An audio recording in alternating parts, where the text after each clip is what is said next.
Voilà, aujourd'hui, en cours, nous finissons une révélation extraordinaire. Pareil, comme tu mentionnais avant, qui tout ban originaux de ban Keystone Papers, c'est en possession du directeur des poursuites publiques.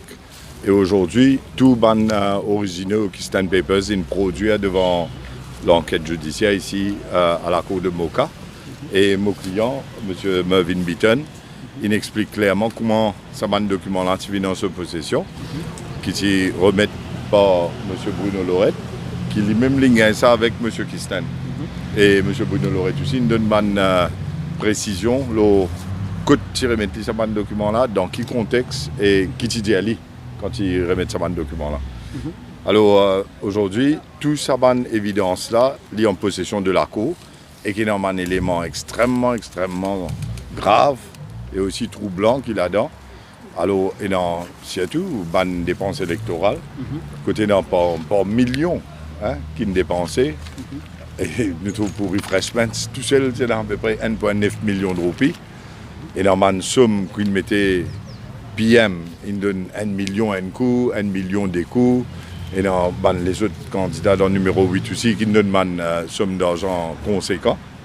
Et bien sûr, tout cela est beaucoup plus que la limite autorisée de par la loi. Et maintenant, ça va nous originer là devant la cour. Alors, bien sûr, nous finissons gagner aussi les autres témoins qui nous donnent une précision.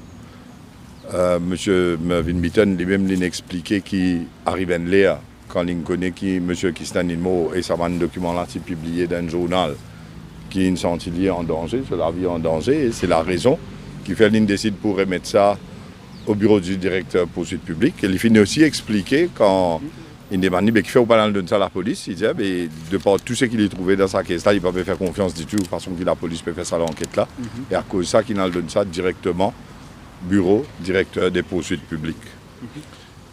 Là, Aster est dans beaucoup plus d'avenues légales qui peut développer. Et nous, l'équipe ici, Sanjeev Tilakdari, Ruben Mourungapile, Cliff, Shezad, tous les autres du monde.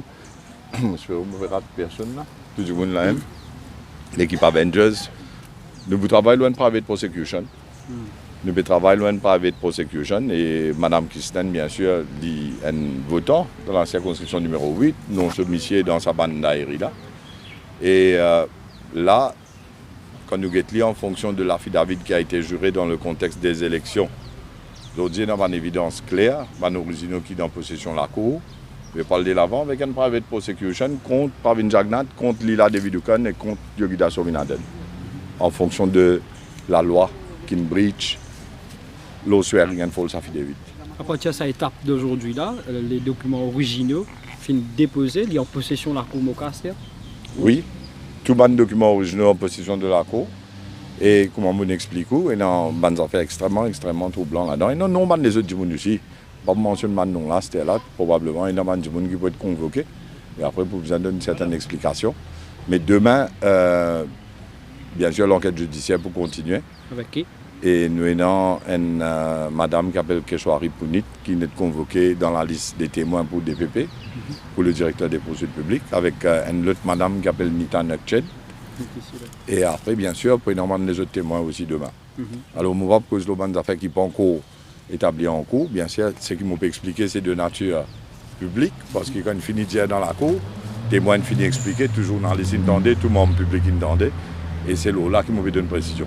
Mais ce qui ne peut pas encore dire dans la cour, ça bien sûr, on va poser là, c'était là. Demain, on va faire une autre déclaration.